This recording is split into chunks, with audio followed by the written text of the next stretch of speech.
I have the greatest job in the world. I love what I do. Been doing it for almost 40 years.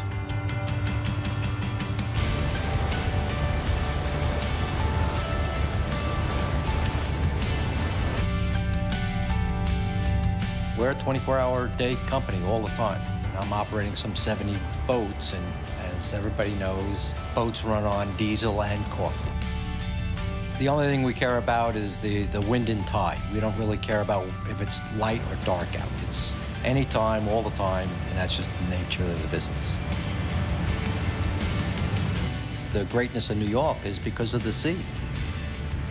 It still wows me when I see the skyline of Manhattan.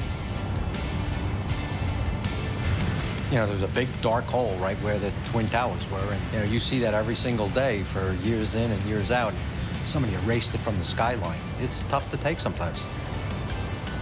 Now that the Freedom Tower is up, it's back to what it should be.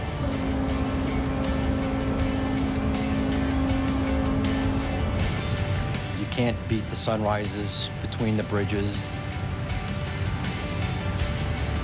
And we've seen the celebration of the Brooklyn Bridge, the Statue of Liberty, and everything in between. It takes a lot of concentration doing some of the work that we do. It's sometimes a game of inches. Sometimes you can't see out the front window. You have so much fog. So you have to be very focused in on the job that you're doing. I've been from Canada to Panama and Long Beach in California. I like New York Harbor the best, and there's really no place like it.